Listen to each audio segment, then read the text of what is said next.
The birthday cake is by the side, and we need to bring out to the table to cut the cake. So please just sit down, the assistant to dance and to rejoice. But at this point in time, the celebrant need to cut the birthday cake. And to direct that affair, one of our close friends and associates will be in charge of the cutting of the cake. We are just about to cut the cake, and I think everybody should have a bite before we leave. So to direct the affair of cutting of the cake, as you can see, the cake is to this side of the table. And Mama will soon be coming to cut this cake. So I am delighted to invite a friend who is going to direct the cutting of the cake. Please welcome, join me welcoming Chief Mrs. Alicia Olupiton. Yes. Okay. Please come forward, and as she's coming up to take charge of the cutting of the cake, Mama desired that as many grandmothers as are in the house, they will join her to celebrate and to take the picture. Thank you. Ẹ káalẹ́ o lọ́kùnrin àti lóbìnrin. A kú àjọṣe ìní o. Ẹ̀mí màmá wa ṣe ọ̀pọ̀lọpọ̀ ọdún láyé. Lórúkọ Jésù tó kùnú ayé wọn ní fàìsàn ló gbà. Ẹ jọ̀ọ́ bá mi kọ orin fún màmá o. Báyìí là ń ṣe, báyìí là ń ṣe, báyìí là ń ṣọjọ́ ìbí ọmọ Ọlọ́run. À ń ṣe, báyìí là ń ṣe, báyìí là ń ṣọjọ́ ìbí ọmọ Ọlọ́run. Ẹ wo gèlè gàǹgà lórí àti lọ́kọ̀ọ́mọ́. Ayé èlé o, ẹ wo gèlè gàǹgà lórí àti lọ́kọ̀ọ́. Ayé là ó jẹ, ẹ ò ní jìyà. Ẹ wo gèlè gàǹgà lórí àti lọ́kọ̀ọ́mọ́. Ayé èlé o, ẹ wo gèlè gàǹgà lórí àti lọ́kọ̀ọ́mọ́. Ẹ wo gèlè gàǹgà lórí àti lọ́kọ̀ọ́mọ́. Ayé là ó jẹ, ẹ ò ní jìyà. Ẹ wo gèlè gàǹgà lórí àti lọ́kọ̀ọ́mọ́. For she's a jolly good fellow. For she's a jolly good fellow. For she's a jolly good fellow. And so stay all of us. Mama, ẹ kú ọdún o.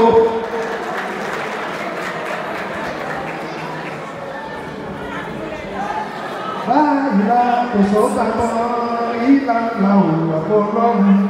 Báyìí kò sọ́gbà mọ́ ìlànà òwò ọlọ́run. Màmá wa Ògúsì, ó ti ṣe 20 ọdún, ó ré kọjá, ó ti sọ 30 ọdún. Ọmú yẹn lánàá, ó tún ṣe 40 ọdún. Ìyẹn ré kọjá, ó ṣe 50 ọdún. Ó ré kọjá, ó ṣe 60 ọdún. Ó lọ bá mú lọ́wọ́lọ́wọ́. Òun wá sí àádọ́rin ọdún. Lọ́lá Elédùmarè ọba aláṣẹ. Wàá sọ 100 ọdún láyé jù bẹ́ẹ̀ lọ. Fàyílá túmọ̀ tó wá, fàyílá túmọ̀ tó wá, fàyílá tún kì í ṣàkà àlùbárí.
ọmọ sì jọ di àwọn ẹni kú lójú rẹ ẹni kú lójú rẹ ò mọ wí ọmọ ọmọ rẹ ọmọ ọmọ rẹ ò wọ́n ní kú lójú rẹ ò wọ́n ní kú lọ́wọ́ rẹ ò wọ́n ní kú lọ́wọ́ yìí ò mọ wí gbogbo ọmọ rẹ gbogbo ọmọ rẹ ò wọ́n ní kú lójú ẹ má ní kú lọ́wọ́ yìí ò wọ́n ní kú lọ́wọ́ yìí ò mọ wí ọmọ ọmọ rẹ ọmọ ọmọ rẹ ò wọ́n ní kú lójú. Ẹni kú lọ́wọ́ rẹ̀ o, ẹni kú lọ́wọ́ rẹ̀ o, mo wí gbogbo ọmọ rẹ̀, gbogbo ọmọ rẹ̀ o, wọ́n ní kú lójú rẹ̀. Ìjẹ̀bú ọmọ alárẹ̀ o, ó yẹ ká fìfẹ́ máa bàjẹ́bú lò ó. Kékeré Ìjẹ̀bú o, owó ni àgbà Ìjẹ̀bú o, owó ni ìkọ́kọ́rọ́ Ìjẹ̀bú o, gàrí Ìjẹ̀bú o, ẹ̀wẹ̀ só ẹ̀wẹ̀ só ẹ̀wẹ̀ só ẹ̀wẹ̀ só èmi lẹ́ni ṣe lóde jẹ́ kó wọ ọmọ tó wọlé ọmọ alárẹ̀ ẹ̀wẹ̀ só ẹ̀mí arówó fi ṣe àwọn arówó fi ṣe o nígbàkigbà tí mo lè kọ̀ wá o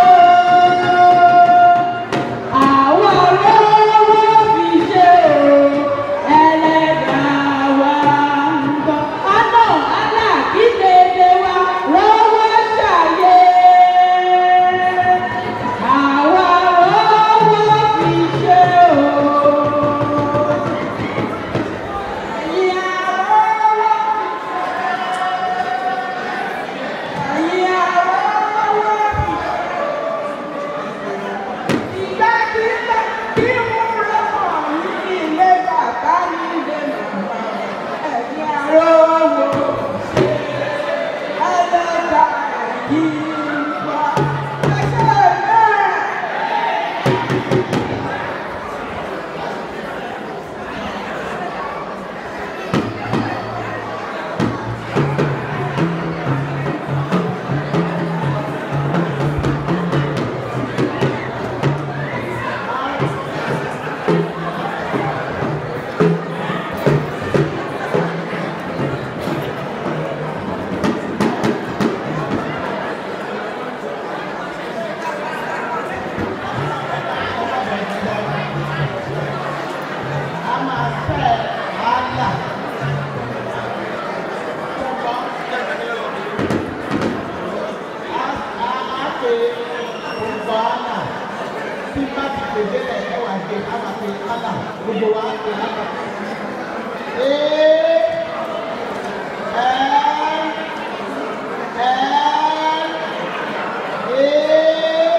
Thank you very much. And I believe before you can, will take care of this to make sure that it's done.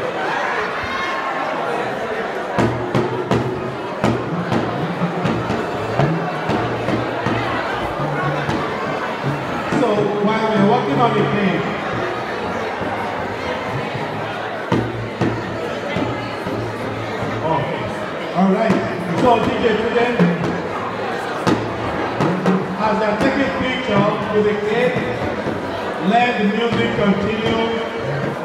It's dance and dance and dance till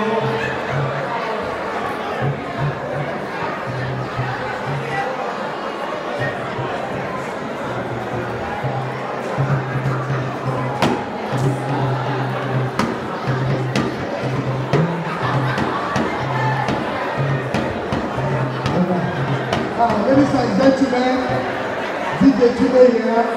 We have CDs for sale. Don't forget all the beautiful music you're hearing tonight. $5. Mama here, Mama Sisi.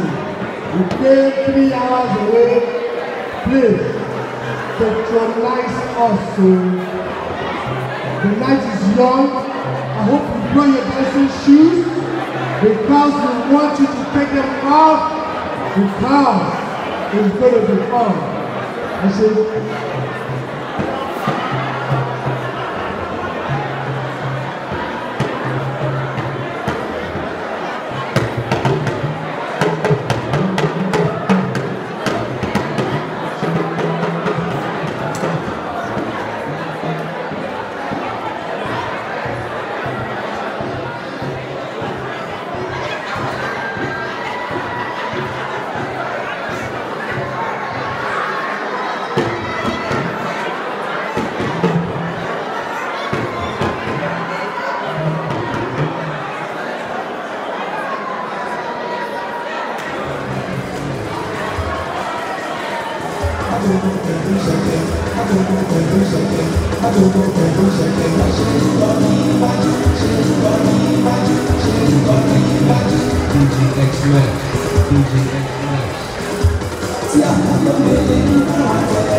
Oya, ìjọ kàn mí o.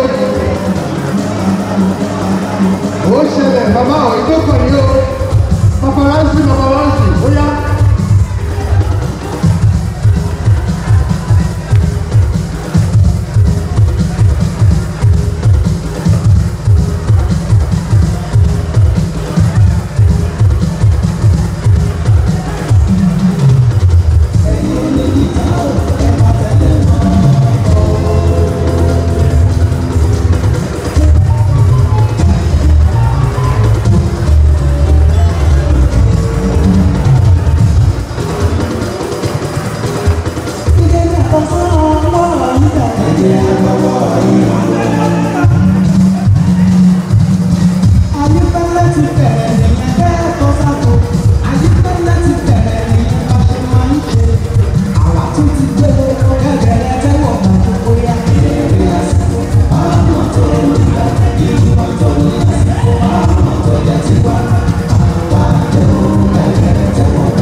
pé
I'm